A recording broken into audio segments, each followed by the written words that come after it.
жалкоолор менен келесоолор гана көрбөй атат шайлоолордо эмне болуп атканын. Элдин баары көрүп турат. Алдын ала насият таратылгандар бар. Алдын ала бир талапкердин пайдасына акча жыйналып аткандар бар.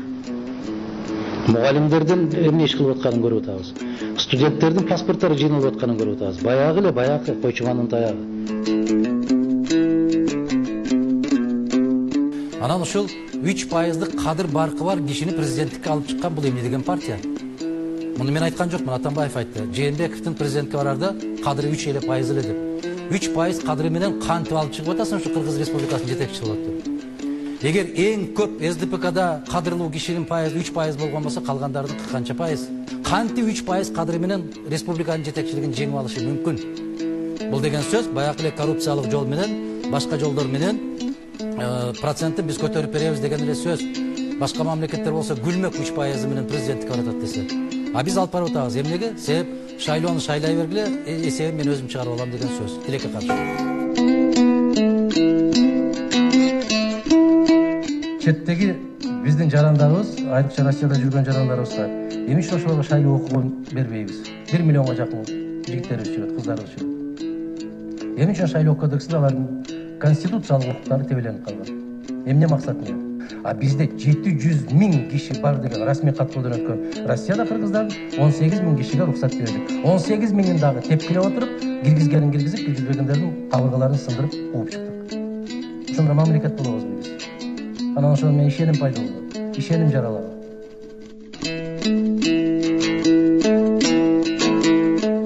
Мына ушул суроолорду койгум келет. 1000 жерден сага буйрук берилгенде дагы өзүңдүн каның менен кан болгон, жаның менен жан болгон, бир тамырдын бутагы болгон бир кыргыздын баласыны кайсыл акмак, кайсыл каргыш тийгирдин колу көтөрүлөт сабагыңа. Сен кимди сабап атасың? Сырттан келген душманды сабап атасың. Кыянатчылык кылган бир кылмышкерди сабап атасың. Кимди сабап атасың? Сен өз балаңды, өз тукумуңду, өз келечегиңди, өз тамырыңды сабап атканың менен акылың иштейби ошого? Мен кетеби?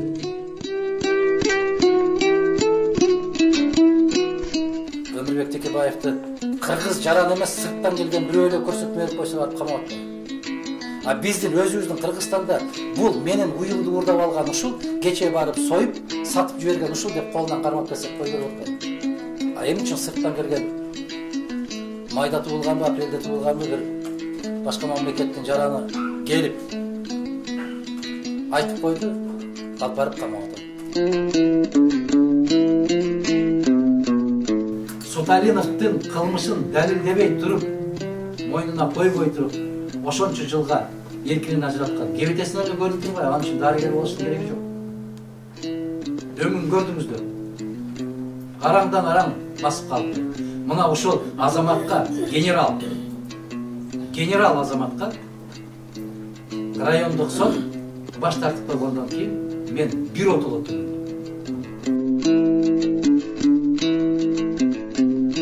Трагедия кайгыбыз ушунда туруп атат, сүйрөлүп келүүчүлөрдүн кесепети тийип атат.